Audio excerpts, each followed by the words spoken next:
And the fact that we were extremely compatible and adored each other, and never had any arguments or really any major disagreements in all that time under extremely stressful situations. The truth behind one of the 1980s most beloved TV couples is far darker than anyone expected. While Hart to Hart showed a perfect marriage on screen, the reality around Robert Wagner and Stefanie Powers was filled with unanswered questions and a connection to one of Hollywood's most mysterious deaths. Tied into it all is Natalie Wood, whose drowning still raises questions decades later. So what really happened behind the scenes of Hart to Hart? And what has Stefanie Powers revealed about it over the years? Join us as we uncover the truth Stefanie just revealed about Robert Wagner, the little girl from Hollywood who changed her name. The woman the world came to know as Stefanie Powers was not born with that name. She was born on November 2, 1942, in Hollywood, California, as Stefania Zofia Federkiewicz, the daughter of Polish parents. Her mother, Juliana, was born in America, but her father was born in Poland, and the household she grew up in was shaped by European sensibilities. She had an English nanny. The family had many friends from continental Europe. She once laughed while telling an interviewer that she grew up saying, "Garage the British way," because of how she was raised, which gives you a picture of the kind of unusual, international household she came from in the middle of Hollywood's most glamorous era. Her parents divorced when she was very young. She remained close to her mother throughout her life, a relationship that ran deep enough that when her mother passed away in January 2009 at the age of 96, it happened in the same month Stefanie was recovering from major surgery. Her stepfather was what she described as a bigger-than-life character who bred racehorses, and that early exposure to animals and outdoor life was where her love of horses began. She carried that love into adulthood, eventually into polo, and eventually into a friendship with King Charles that began through their shared enthusiasm for the sport and continues to this day. From around the age of 5, she attended ballet class. She was not academically driven, not because she was not curious, but because formal schooling felt too limited to her. She liked archaeology and history. She was interested in the world in a wide, restless way that classrooms could not contain. She wanted to move, to perform, to be somewhere other than a desk in a room. And she was genuinely gifted at dance, which is what put her in the room that would define the rest of her life without anyone in that room having any idea it would. At the Michel Panayev Ballet Company, a young Stefanie Federkiewicz found herself in class alongside 2 other little girls who were also being shaped by the same Hollywood ecosystem. Their names were Natalie Wood and Jill St. John. The 3 of them were children together, dancing in the same class, absorbing the same choreography, and building the kind of connections that form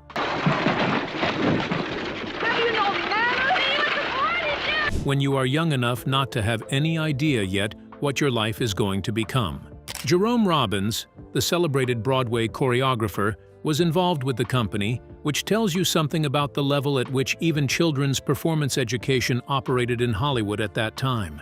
Nobody standing in that room, watching those 3 little girls learn their positions, could have predicted the extraordinary tangled way their adult lives would eventually intersect around a single man.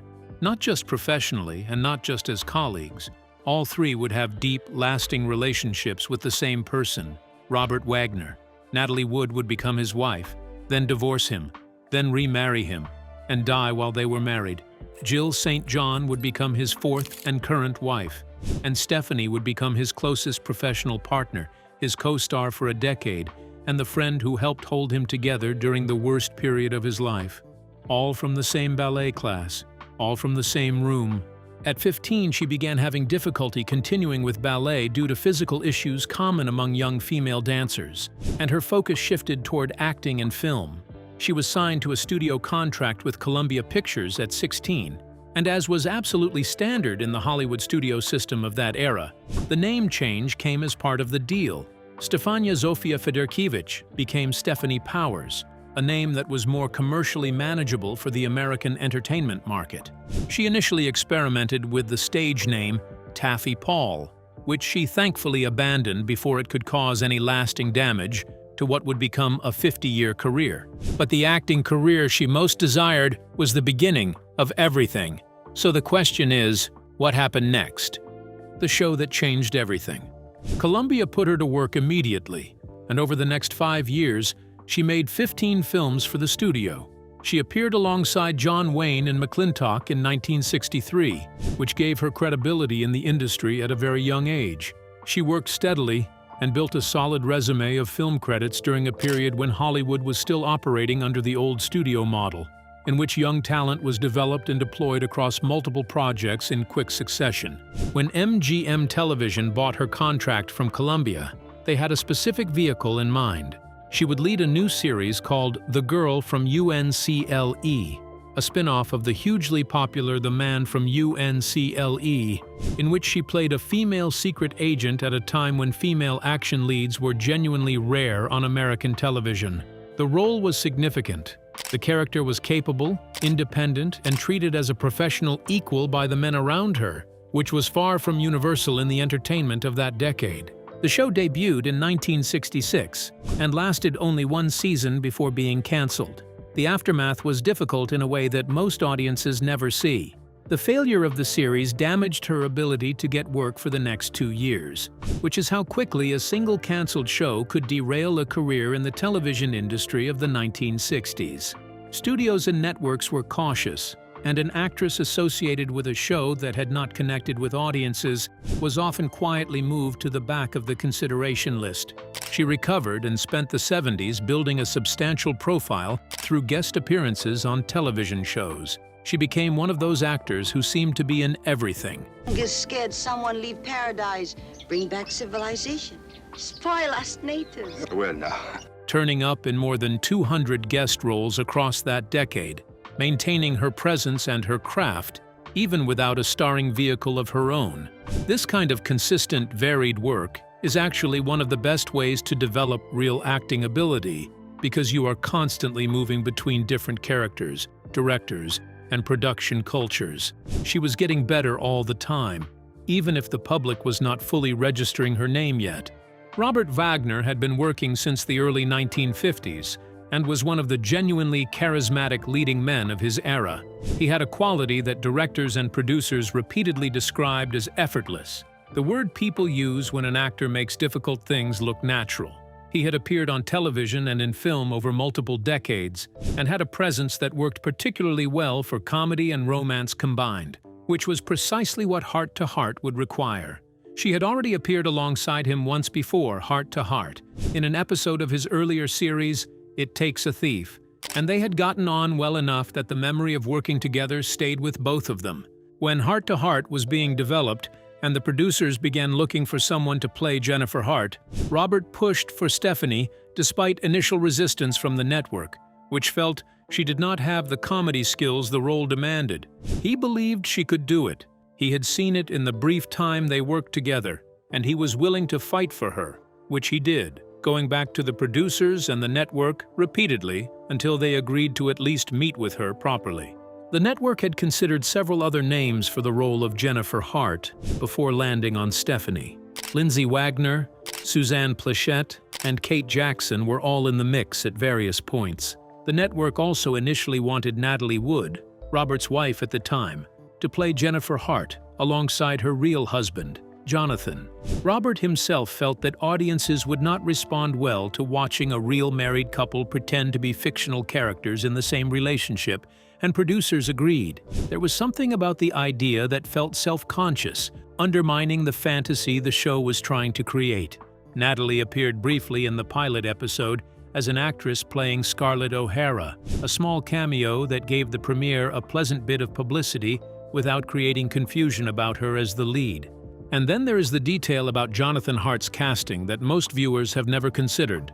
The producers of Hart to Hart wanted Cary Grant to play the charming, wealthy, effortlessly sophisticated Jonathan Hart.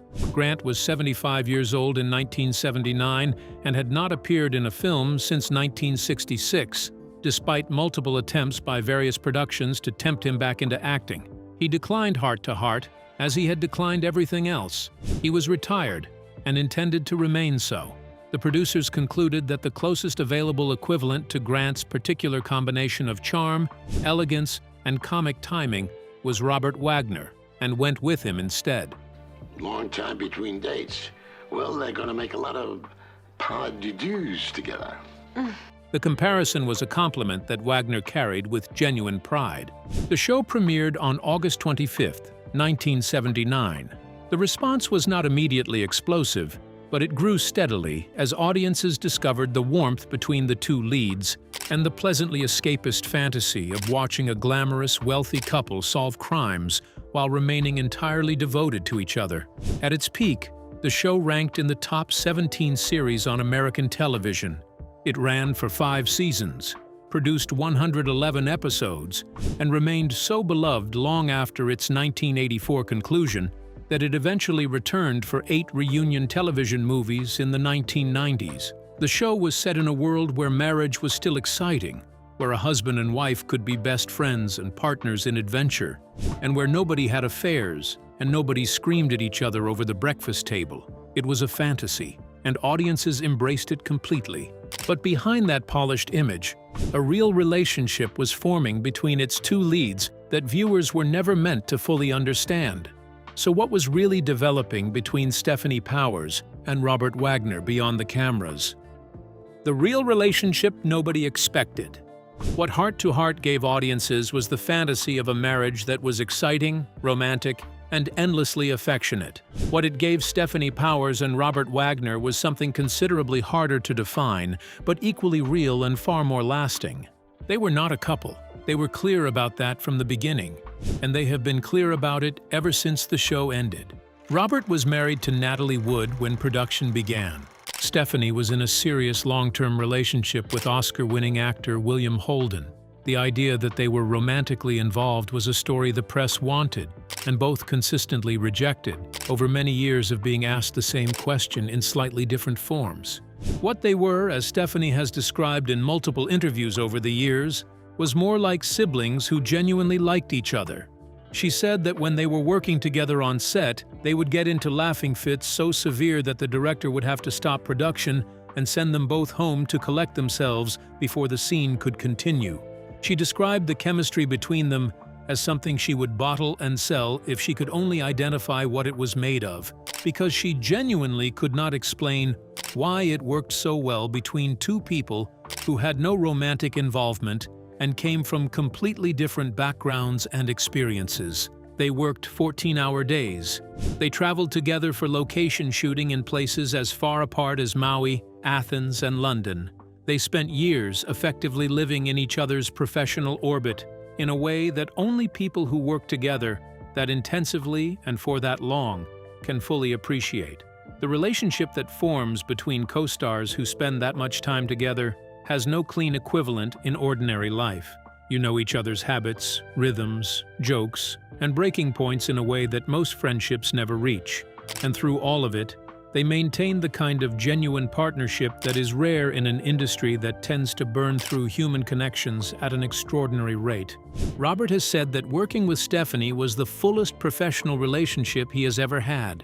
He said that for the entire 5 years of the series, he never looked at another woman on the show in a romantic context, and that she similarly maintained the separation between her on-screen and off-screen lives completely.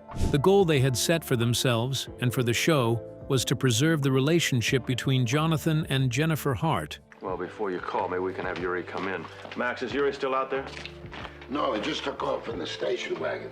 As something that audiences could believe in completely, and doing that required both of them to actually mean it when they filmed those scenes, to bring something real to the screen even when playing something fictional. The network, meanwhile, kept pushing them to introduce conflict. Executives sent notes suggesting that Jonathan and Jennifer should have a baby, but the network's notes were rejected season after season, and the show was better for it. What made the relationship between Stefanie and Robert so unusual was that the warmth the audience responded to was genuine, just not romantic. She has talked about visiting him at his home in Aspen when she is in that part of the world. He has talked about reaching out to her between projects just to stay connected. They have appeared at each other's birthdays across multiple decades. They have supported each other through professional disappointments and health scares, and the quiet griefs that accumulate in any long life. Then, in November 1981, everything about the show and about the friendship between its two stars changed completely. What exactly happened? November 1981 and the 17 days that changed everything. William Holden died alone in his apartment in Santa Monica, California. He was 63 years old. He had been drinking heavily, which was the chronic difficulty of his life that he had managed with varying degrees of success over many years. He slipped on a rug and hit his head on a bedside table hard enough to cause a wound that bled for an estimated 30 minutes or more before he lost consciousness. He was found 4 days after the fall. The forensic evidence suggested he had been alone during the entire time, that he had probably not understood how seriously he was injured, and that he had not called for help in the window when doing so might have saved his life. It is the kind of detail that people who loved him have carried ever since, the knowledge that there was time, and that time was lost. William was 24 years older than Stefanie. They had been together since 1972, a relationship that lasted 9 years and was, by her own description in multiple interviews and in her 2010 memoir, one from the heart, the most important of her life. She has said that out of those 9 years, the 6 years during which he managed his drinking more successfully were among the most vivid and alive of her entire existence. They traveled to East Africa together, where William had a deep, long-standing connection, dating back to the 1950s, when he became co-owner of a famous resort and eventually helped establish the Mount Kenya Game Ranch. They tracked animals in the bush. They slept under open skies. They shared a passion for the natural world that went far beyond polite interest and that had taken root in both of them as something close to a calling. She has said in interviews that she would have had a child with him if it had been possible, that she wanted more of him in the world in that particular way. A medical complication that could not be reversed made that impossible. It was one of the losses inside their relationship that she has spoken about with characteristic directness, naming it plainly without self-pity. When he died, she was in the middle of production on Hart to Hart. The show had to continue. There was no question of stopping, no practical possibility of simply stepping away from an obligation that affected dozens of other people.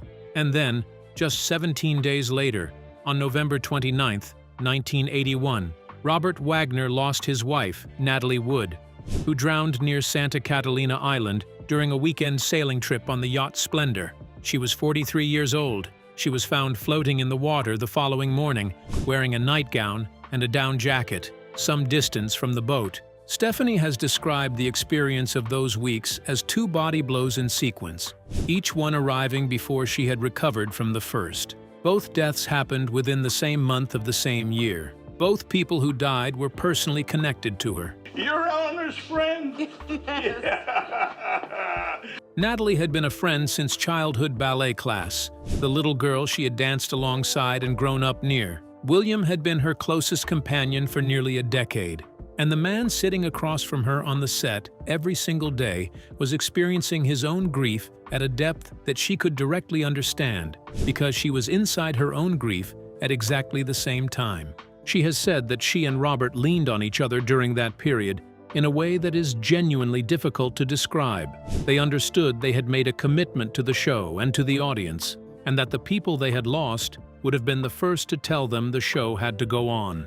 She said the mutual experience of shared tragedy, of genuinely understanding what the other person was carrying because you were carrying something equally heavy yourself, was what bonded them as human beings, in a way that years of professional partnership alone had not quite produced. Production was briefly halted. Then they came back, returned to the set, and finished the season.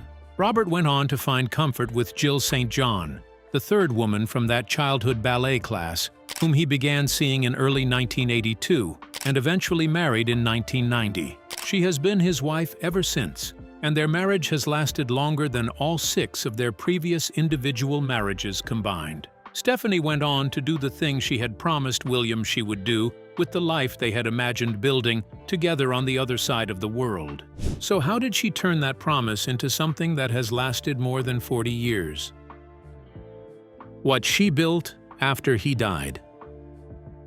The year after William Holden died, Stefanie Powers founded the William Holden Wildlife Foundation. She became its president and has remained in that role for more than 4 decades. The foundation operates the William Holden Wildlife Education Center near Nanyuki, Kenya, on the grounds of William's Mount Kenya Game Ranch, which he had co-owned since the late 1950s and which had been the base of his conservation work in the region for decades. William had developed a profound and personal relationship with East Africa over the years before his death. He had invested in it emotionally and financially, helping establish a game ranch, and eventually dreaming of building a wildlife education center, specifically designed for the local people who lived alongside the animals that the rest of the world only knew from zoos, stuffed toys, and television nature documentaries. He wanted children in Kenya to understand the animals that were their neighbors, not as threats or as distant wonders, but as part of the living ecosystem that made their own lives possible.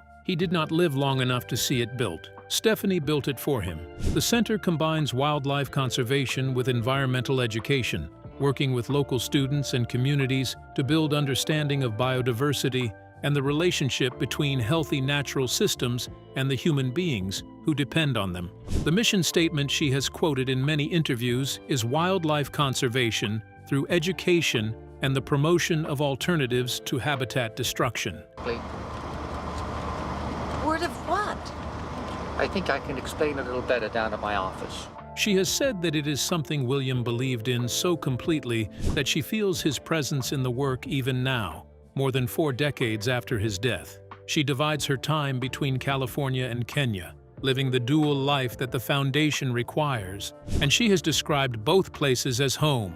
She has served on the advisory boards of 4 American zoos and has been a fellow of the Los Angeles Zoo, the Explorers Club, and the Royal Geographic Society, which collectively represent serious institutional recognition of her work in conservation. She became a conservation consultant to Jaguar and Land Rover and created the Jaguar Conservation Trust in Central America on their behalf. She has worked to protect North American wild horse populations. She has received recognition from conservation organizations across the world, including being honored in September 2024 among 25 individuals recognized with the Agents of Change Award at a luncheon held at the United Nations, which is the kind of recognition that has nothing to do with television and everything to do with what she chose to do with her life after the cameras stopped rolling. Meanwhile, she continued working in entertainment while all of this was going on. Hart to Hart came back in 1993 for a reunion television movie,